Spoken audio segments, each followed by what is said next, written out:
Amélia sempre fora conhecida pela doçura. Tinha um sorriso sereno, uma voz mansa e um jeito de cuidar da casa como quem cuida de um jardim, com paciência, atenção e amor. Casara-se jovem com Gustavo, um homem ambicioso e trabalhador, que construíra uma fortuna respeitável no ramo de investimentos. Enquanto ele passava os dias fora, entre reuniões e viagens, Amélia fazia do lar um refúgio impecável, silencioso e acolhedor. Eles viviam numa casa grande demais para o eco que o tempo começava a criar. A riqueza traz conforto, mas também solidão. Foi por isso que, certo dia, Amélia decidiu contratar uma empregada. Marta apareceu numa manhã nublada, vestida de maneira simples, postura humilde e olhar baixo. Trazia referências impecáveis, documentos em ordem e uma fala tranquila, quase doce. Disse ter passado por muitas dificuldades, mas que era grata, trabalhadora e leal. Amélia, com seu coração generoso, sentiu empatia imediata. Seja bem-vinda, disse, sem imaginar que aquelas palavras abririam a porta para algo sombrio. Nos primeiros anos, Marta foi irrepreensível. Observava tudo: horários, conversas, hábitos, fragilidades. Sabia quando Gustavo chegava cansado, quando Amélia chorava sozinha no quarto, quando pequenas tensões surgiam no casamento. Mas nada dizia. Apenas guardava. Com o tempo, mudanças sutis começaram a acontecer. Marta passou a fazer comentários inocentes demais para serem ignorados. Dona Amélia, o doutor Gustavo chegou tarde outra vez, deve estar trabalhando demais. Ou então, seu marido parece tão estressado ultimamente, talvez precise de alguém que o entenda melhor. Nada direto. Nada acusatório. Apenas sementes. Amélia começou a duvidar. Gustavo, por sua vez, passou a ouvir de Marta que a esposa parecia distraída, distante, gastando mais do que devia. Pequenas mentiras cuidadosamente calculadas, sempre envoltas em preocupação falsa. A casa, antes harmoniosa, tornou-se pesada. Silêncios longos à mesa. Olhares desconfiados. Discussões sem causa clara. E Marta? Marta estava sempre ali, oferecendo chá, palavras mansas, conselhos venenosos disfarçados de cuidado. Enquanto o casal se afastava, Marta se aproximava. Ganhou confiança, acesso a documentos, senhas, cofres. Alterava papéis, escondia cartas, desviava pequenas quantias, tão pequenas que ninguém percebia. Ainda. Até que a tragédia começou a se desenhar por completo. Gustavo foi acusado de fraude financeira. Provas surgiram misteriosamente. Assinaturas falsas. Transferências que rejurava nunca ter feito. Amélia, confusa e ferida por meses de manipulação, começou a acreditar que o marido realmente escondia algo. Gustavo, sentindo-se traído pela frieza repentina da esposa, afastou-se de vez. O casamento ruiu. Com a fortuna bloqueada e a reputação destruída, Gustavo saiu de casa.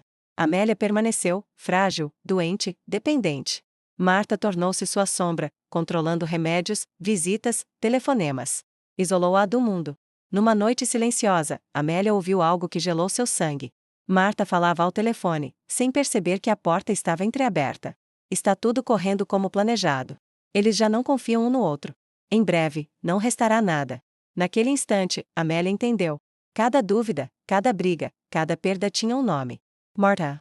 Mas já era tarde. Dias depois, Amélia adoeceu gravemente. Documentos foram assinados sob efeito de sedativos. A casa, os bens restantes, tudo passou para mãos erradas. Quando Gustavo tentou voltar, encontrou portas fechadas e uma história oficial muito bem construída. Marta desapareceu. Deixou para trás uma casa vazia, uma fortuna dilacerada e 2 vidas destruídas pela manipulação perfeita. E o mais assustador não foi o roubo. Foi perceber que o mal, às vezes, não entra gritando. Ele pede licença, fala baixo, e espera pacientemente o momento certo para destruir tudo.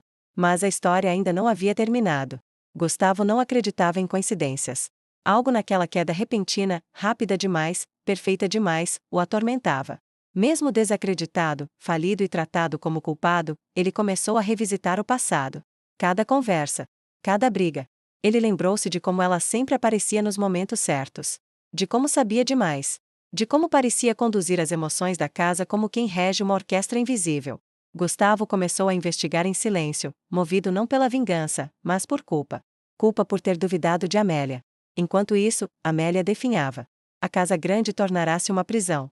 Os corredores ecoavam passos que não existiam. Marta agora já não fingia doçura.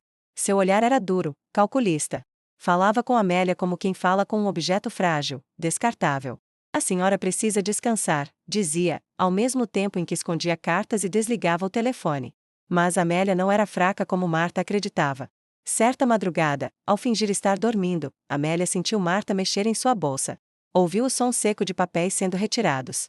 Forçou os olhos a permanecer fechados, o coração disparado. Naquela noite, decidiu que, se ainda lhe restava algum tempo, não o desperdiçaria em silêncio. No dia seguinte, quando Marta saiu, Amélia reuniu forças e foi até o escritório. Tremendo, revirou gavetas que há meses não tocava. Atrás de um fundo falso, encontrou algo esquecido, um antigo gravador digital, usado por Gustavo em reuniões importantes. Ela apertou o botão.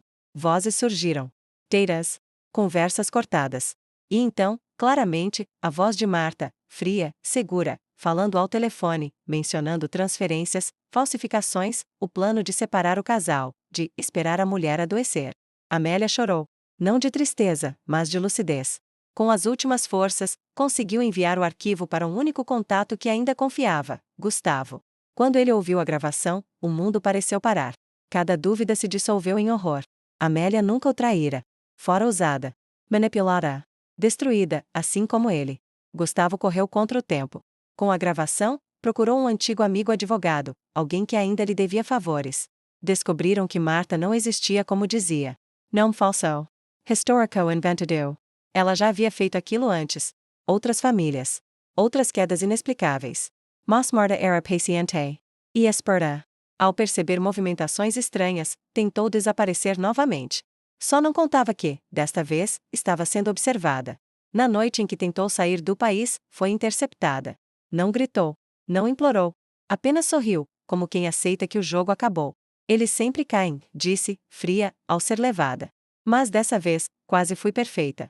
Gustavo chegou ao hospital tarde demais para pedir perdão em palavras. Amélia estava fraca, mas consciente. Quando o viu, sorriu, o mesmo sorriso doce de sempre. Eu nunca deixei de acreditar em você, sussurrou. Ela se foi naquela madrugada, em paz. Marta foi condenada. Parte da fortuna foi recuperada. O nome de Gustavo, limpo. Mas nada disso trouxe alívio completo. Anos depois, ele ainda vivia na mesma casa, agora silenciosa, preservando tudo como Amélia deixará. No jardim, plantou flores brancas, delicadas, resistentes. Como ela. Porque o verdadeiro suspense daquela história não estava no crime, mas no quanto o mal pode se esconder atrás da aparência certa, e no quanto a bondade, mesmo ferida, ainda é capaz de revelar a verdade.